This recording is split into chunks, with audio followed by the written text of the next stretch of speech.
Hello, ഇന്ന് കൊഴുക്കട്ട ശനിയാണ് കേട്ടോ. അതായത് ഞങ്ങൾ ക്രിസ്ത്യാനികൾക്ക് ഓശാന ഞായറിൻ്റെ തലേദിവസം കൊഴുക്കട്ട ഉണ്ടാക്കും. ആ ദിവസമാണ് ഇന്ന്.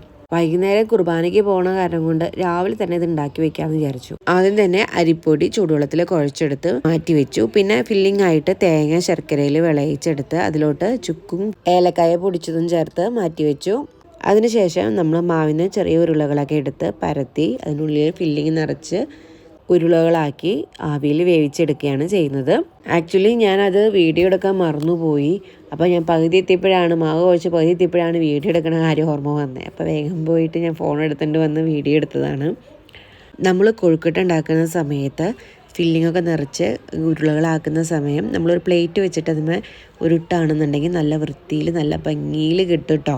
നിങ്ങളൊന്ന് ചെയ്ത് നോക്കണേ. അതിനിടയിൽ നമ്മുടെ അങ്കൂസ് വന്നിട്ട് അവൾ ഓരോന്നും ഉണ്ടാക്കാൻ തുടങ്ങി. ഞാൻ കൊഴുക്കട്ട ഉണ്ടാക്കണം കണ്ടപ്പോൾ അവൾക്ക് സ്മൈലി ഫേസ് ഉണ്ടാക്കണമെന്നും പറഞ്ഞ് സ്മൈലി ഫേസ് ഉണ്ടാക്കുന്ന രംഗങ്ങളാണ് കാണുന്നത് കേട്ടോ. പുള്ളിക്കാരി അതും പരത്തി കുറേ നേരം എൻ്റെ കൂടെ തന്നെ ഇരുന്നു കേട്ടോ. അങ്ങനെ നമ്മുടെ കൊഴുക്കട്ട എല്ലാം പരത്തി എടുത്തിട്ടുണ്ട്. ഞാൻ ഇനി ആവിയിൽ വേവിക്കാനാണ് പോകുന്നത്. അപ്പോൾ അതിൽ ഇഡ്ഡലി പാത്രത്തിൽ കുറച്ച് വെള്ളം വെച്ച് അതിൻ്റെ മേലൊരു പാത്രം വെച്ചിട്ടുണ്ട്. ഞാൻ അതിൽ കുറച്ച് എണ്ണ തൂക്കി കൊടുത്തിട്ടുണ്ട് അടിയിൽ ഒട്ടി പിടിക്കാതിരിക്കാൻ.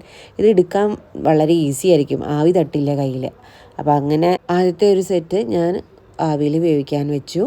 ഒരു 10 മിനിറ്റ് നേരം കഴിഞ്ഞ് തുറന്നു നോക്കിയപ്പോൾ നല്ല സ്മെല്ല് കേട്ടോ. നമ്മുടെ ചുക്കിൻ്റെയും ഏലക്കായുടെ നല്ല സ്മെല്ലായിരുന്നു കേട്ടോ. ആദ്യത്തെ സെറ്റ് എടുത്തു കഴിഞ്ഞ ശേഷം പിന്നെ രണ്ടാമത്തെ സെറ്റ് ഞാൻ ആവിയിൽ വേവിക്കാൻ വെച്ചു.